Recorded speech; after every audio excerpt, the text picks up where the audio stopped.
as though in June the European Commission will say how it thinks the EU could finance itself through new EU taxes. But this week, here in Strasbourg, a rather more radical vision was unveiled. For many Euro enthusiasts, the rot really started when Margaret Thatcher famously demanded her money back. It is not asking the community for money, it is asking the community to have our own money back. The British rebate was born, and with it a whole new way of doing business and financing the EU through national contributions rather than dedicated taxes and other sources of income. The British rebate led to a whole series of demands by others to adjust what they put in and get back. That means not just the United Kingdom, but Austria, the Netherlands, Germany and Sweden too all have their own mini rebates. This week, a trio of prominent federalists in the European Parliament said enough was enough. They're proposing the EU starts to finance itself, doing away with those national contributions and their rebates completely. They propose a series of measures that are bound to be controversial. On the list of possibilities, a financial transaction tax across the EU, revenue from the emissions trading scheme, an air transport tax, an EU VAT, an energy tax, and a corporate tax. Some of these proposals may appeal to some EU governments, but getting agreement across the board could prove very difficult, and this is an area where the national veto can still put a stop to the whole thing. Well, to talk about this critical issue, I'm joined by three members of the European Parliament. We have Graham Watson, who's a British Liberal Democrat, formerly the leader of the European Liberals at the Parliament. We have Nigel Farage, who leads the UK Independence Party MEPs here. And we have Dan Jørgensen, who leads the Danish Social Democrat MEPs. Graham, why do you think a change is needed to the current system? We are now entering into a phase now to negotiate the next sort of several years' budget for the EU. Well, the current system serves nobody well. What happens is every 5 years the heads of state and government come together and they go through a process of horse trading to try to agree who is paying in how much to the European Union budget after agreeing how much the European Union is going to need for the following 5-year period. It serves nobody well. We have a terrible argument every year with individual chancellors of the exchequer asking for money back if there's any unspent at the end of the year, and then we have to decide how much goes back to whom and so forth. What is being argued, and I think quite rightly, is that the European Union needs to have an independent source of finance, and that could mean increasing the amount of the VAT take which goes to the European Union coffers, or it could mean the imposition of a carbon tax, which the governments want to do anyway, because they recognise we've got to get serious about fighting climate change, and the European Union being financed from that. I mean, I know, Nigel, you don't agree with the idea of this, and you know, the phrase EU tax has come from many of your press releases. Sure. But you would agree, wouldn't you, though, that the current system isn't transparent, it's a bit of a dog's dinner, and it doesn't really let the general public know how their money's being spent? That, of course, is true. The current system is a horse trading negotiation that goes on and finishes at 3, 4, 5 o'clock in the morning when the heads of state get together. And I remember the last one when Mr. Blair came out looking haggard, having given away a further £7 billion of the British rebate. So you can argue that this system's imperfect. However, to replace it with the European Union itself taking on the attributes of a state and directly raising its own taxes, I think raises a whole bigger question, because we're still, certainly in Britain, under the illusion that the EU is still about cooperation between member states. And what we see with this proposal is a direct attempt at the EU becoming a government. And I don't think people want that. Do people in Denmark want that kind of thing, do you think, Dan? I think definitely the people in Denmark agree with what Graham said, that it's not transparent. It's not fair either. The way that the money is spent and the way that the contributions are divided between the countries are not always fair, that's for sure.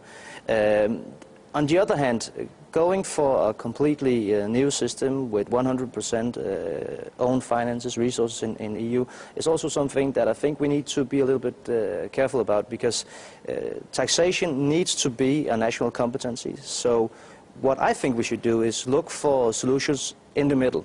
I think there's one solution that's pretty obvious, and that is a financial transaction tax, because I think that most people in Europe, not Nigel, I'm aware of that, but most people in Europe would argue that transactions taking place on the international financial transaction market is by definition international. And it's also a sector that doesn't pay much tax today. So really, you wouldn't take something away from the nation states. You'd create a new revenue, and you'd do it in an area where it's only fair. Nigel? I mean, what that would result in, I have no doubt, and I should really cheer to the rafters what you've just said. What that would result in is the UK making a choice. Are we a member of the European Union, or do we keep our biggest single industry, which is financial services? We talk about the city, but actually it's across the whole of the UK. You know, 20% of our tax take in the United Kingdom is directly from financial services. And the financial transaction tax, which I think is a mad idea, because what it would do is drive business, not just to Zurich, but across to Singapore and those massively emerging eastern markets. It would do that. No. And actually, that tax would fall disproportionately upon Britain, much greater than any other member, because our financial sector is a bigger part of our economy. Okay, well, we can have that argument about that another time, but I mean, it doesn't have to be a financial transaction tax. The other suggestions could be a carbon tax, an aviation tax, lots of ideas like that. And I mean, the argument that somehow this would be a European tax, which Nigel was using, is wrong, because this would not be levied by the European Commission. You're not suddenly going to have an army of tax collectors in Brussels. This is a tax that will be levied by national governments within their existing tax systems, but the proceeds of the tax would go to pay for the European Union. What's the difference, Graham? What's the difference? This would be agreed at European level. Yes. It would be agreed if there's no difference, where national governments, in fact, arguably haven't even got a veto over this. So even agreed by national governments at European level. Even if the British government disagreed with it, it could happen anyway, and then the proceeds of that go directly to the European Union. That is direct taxation. Isn't there one level on which you can argue the current system, which you say yourself is very untransparent, it's all about horse trading?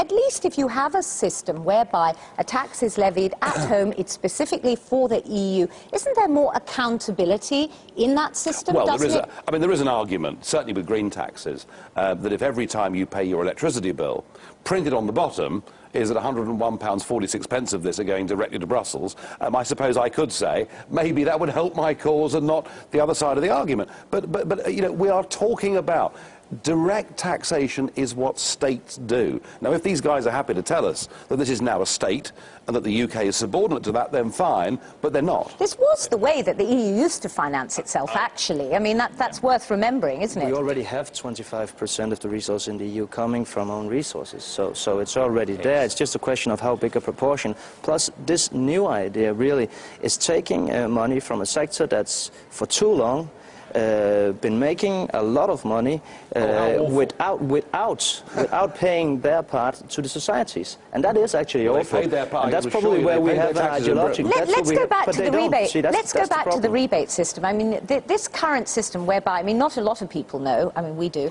That it's not just the British that have a rebate. There are 4 others as well. It's highly complicated, isn't it? But Dan, you were saying that there is a sense that that in itself is quite unfair. The British rebate, whatever happens, there's a definite move to get rid of that, isn't there? It's quite clear that it is unfair. Why? Well, Britain is a net contributor. That's how they argue that they should have a rebate. Now, Denmark is also a net contributor. Every Brit pay around €30 a year to the EU net. Every Dane pay €175. So how is it that I explain to my constituency that out of that 175, 20 I give directly to you guys? How do I argue that? How do you explain it? I say it's not fair, simply. This is exactly why the system needs to be reviewed, and we need a new system. And it is probably why, in the end, the governments will agree. They will be the ones who will come forward and say, we've got to find a way of doing this which is fair to every country, fair to the individual taxpayers in every country, but which gives the European Union the finances it needs to do the things we need it to do. But we know that the rebate is a sacred cow, and parties like Nigel will be on there right away saying, you know, you've sold it down the river, you've sold us down the river. The rebate was put in place for Britain because we are not a European country. We are different. Our farming system was different. And unlike your countries, we're a global nation.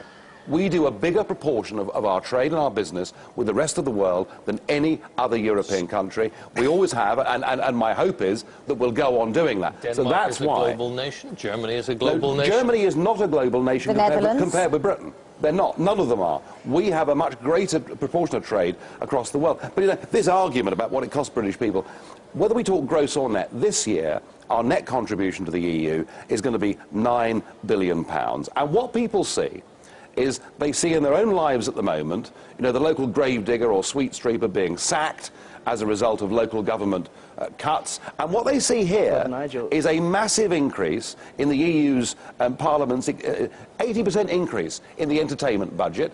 In this very building we're in downstairs, Nigel, there is a fleet of cars that you can't believe. Today we voted for there to be a European House of History. I mean, can you not see that ordinary taxpayers that are suffering think these institutions are arrogant and out of touch? OK, massive increase in the EU's budget, Nigel is saying, a massive increase in the Parliament's budget. Is that what you voted for? You let him get away with this without answering a very simple question. No, I'm giving you the chance How do I tell my constituency that we are net payer as well, except every Dane pays 3 times as much to the EU as the British? Well, if you're getting a worse deal than us, that's a comparison of misery, isn't it? And you should be arguing that your people shouldn't be paying much money into this either. No, what I am arguing is that it's too simple a way of putting it. What you need to see is, okay, how much does the European Union matter to ordinary people in Europe? Very little. It matters a lot. We make common rules on environments. We make common rules. Well, one of the reasons some of them hate it is because people like you don't. Your country said no in a referendum, do it? Listen, twice. Great. Let Dan finish his sentence and I'll come to Graham. The Danish people, and they keep saying no. You know, the way you argue is one of the reasons people don't like politicians in my country. We try to be a little bit more polite, but that's different, of course. Graham, let's hear from Graham. Where Nigel's argument falls down is he said it's terrible that the UK is paying £9 billion every year in net to the European Union, which will be the case next year.